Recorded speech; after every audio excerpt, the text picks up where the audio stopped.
Okay, this is near and dear to my heart. I'm a sailor, I'm a scuba diver. I have witnessed firsthand what's going on under the surface. And it's not great. You know, we waste so much time. Everyone's wasting so much time, effort, energy. Oh, global warming and this and that. And, you know, we're going to run out of oil. All these horrific things that are going to destroy us.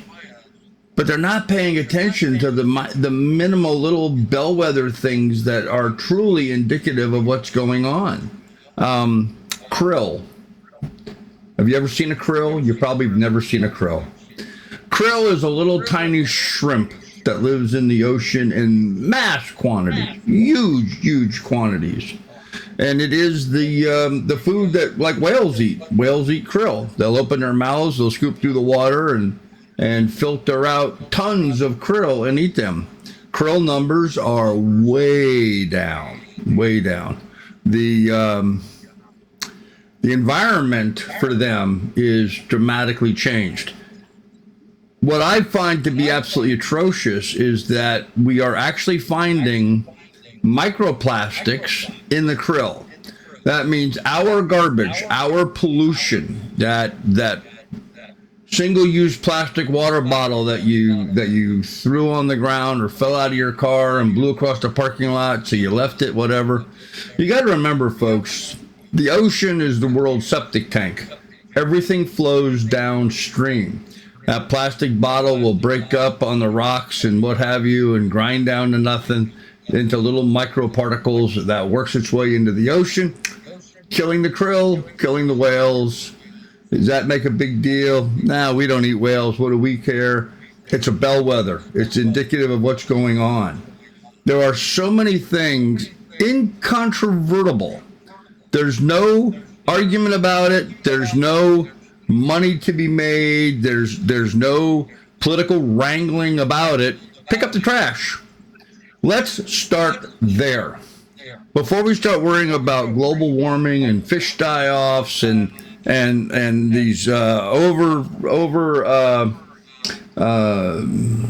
the word I'm looking for? Nitrogen overloading into the oceans, which kills off tons of stuff. These are a whole lot of insulated events.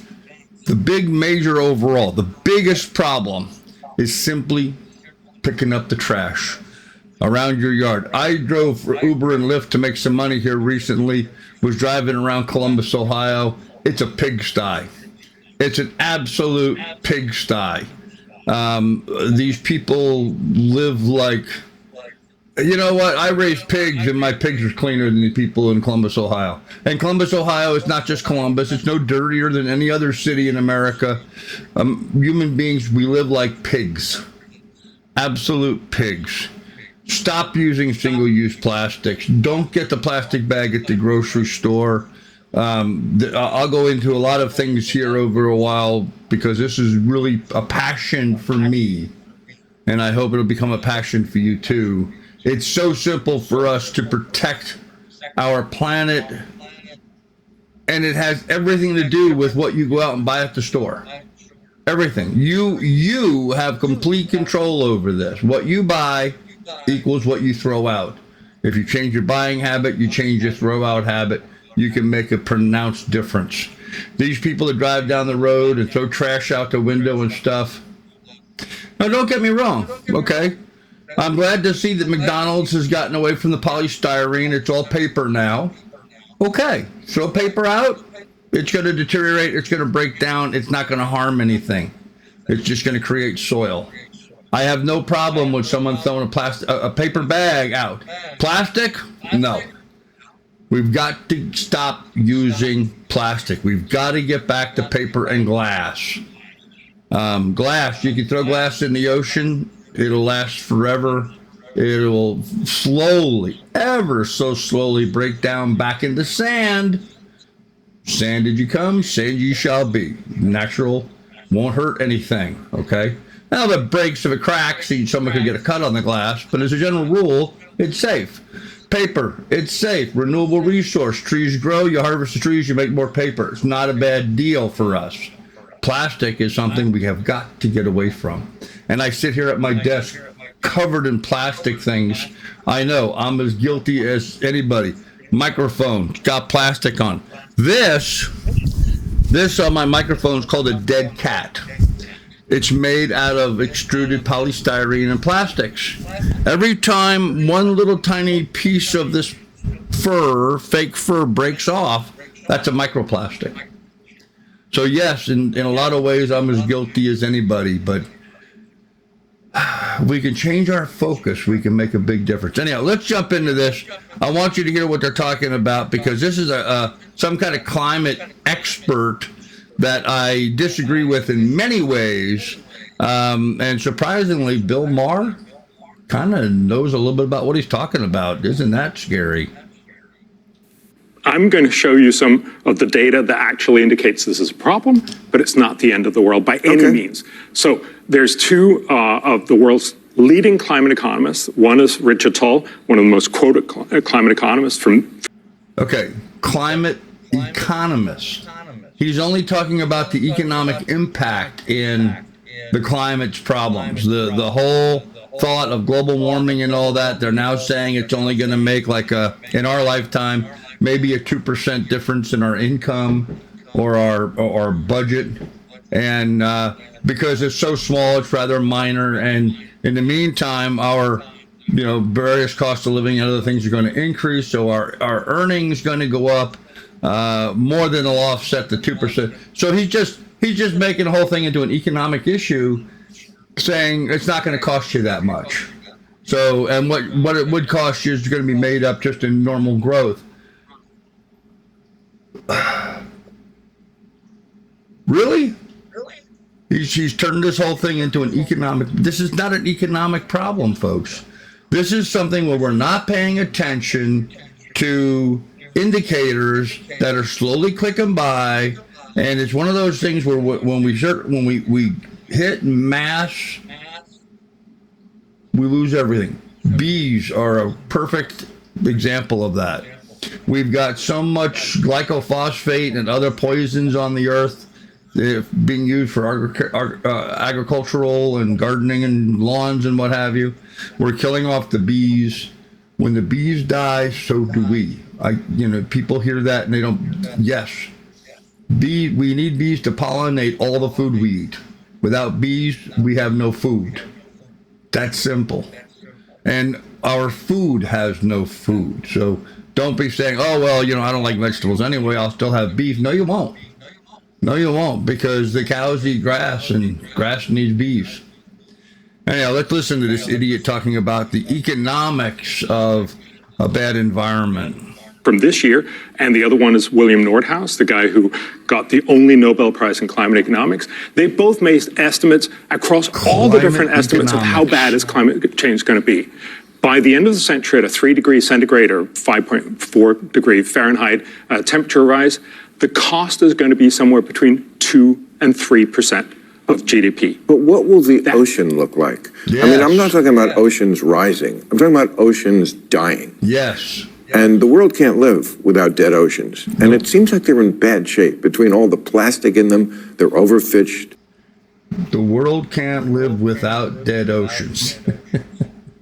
Okay, Bill. We know what he meant, but yes, the world can't live with dead oceans. I mean, there's many places have no fish left at all. True. They're too acidic. Yep. Coral reefs, I know you've talked about, that's exaggerated. Tell me about why you think the coral reef problem is exaggerated. That's just the data.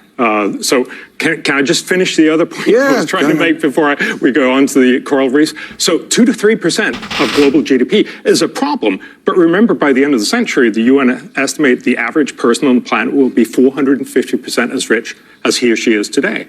So that means instead of being 450% as rich, we will feel like we're only... Oh, what an idiot. Yes, 450% as rich, but that dollar is devalued sufficiently. It's... you could buy a loaf of bread for a dime 100 years ago, but you had to work that much harder to make that dime. This is not an economic problem. This is an ecologic problem, and this guy's just an idiot for this. 435% as rich. Yes, that's a problem.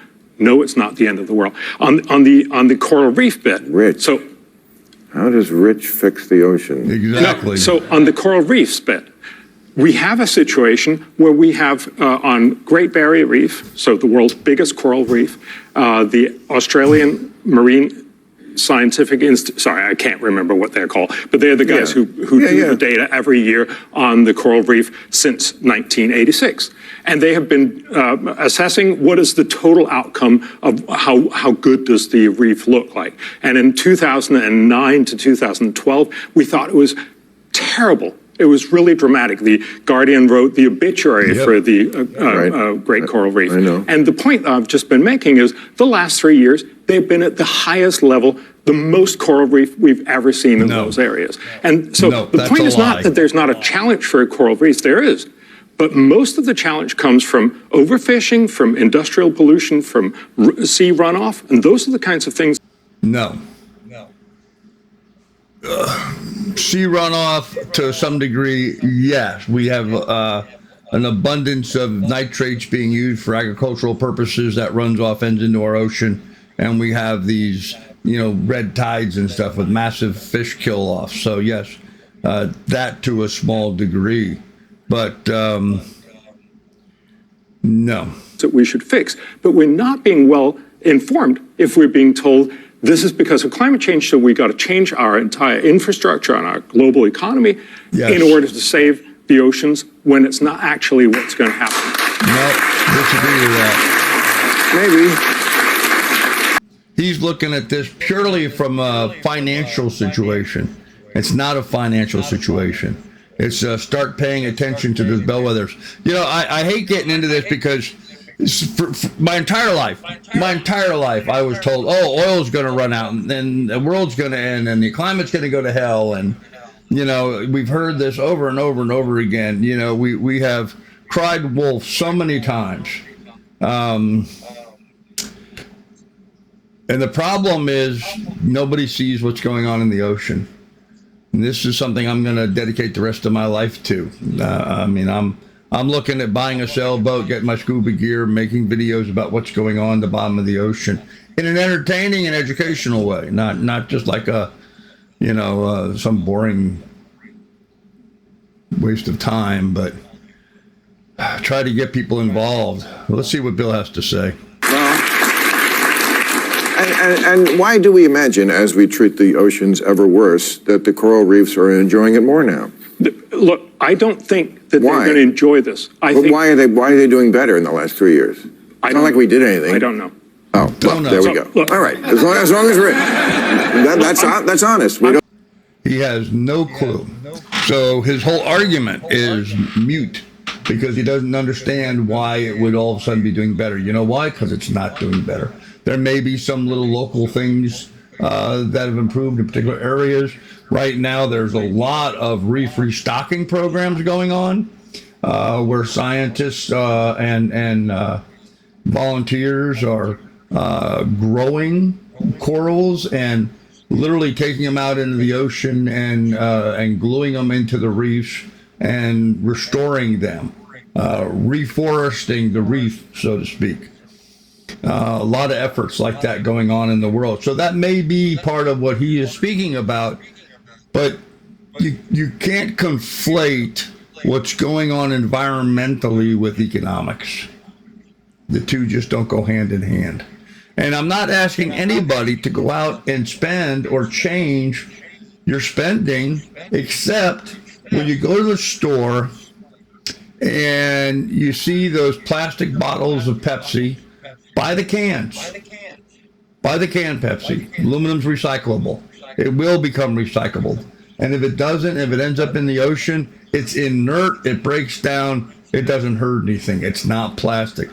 Get away from the plastics. If you have the choice of buying, your lotion in a plastic bottle and there's another option for some other vehicle, find those other vehicles. Let's please do everything you can with your spending. It's a simple decision at the grocery store. buy this instead of that, and let's get away from the plastics. Please. Please. All right. Give me a thumbs up, like and subscribe, ring the bell so you get notifications of my next video. We're going to have a lot more on this kind of subject matter, so I hope you enjoy it. Thank you for listening.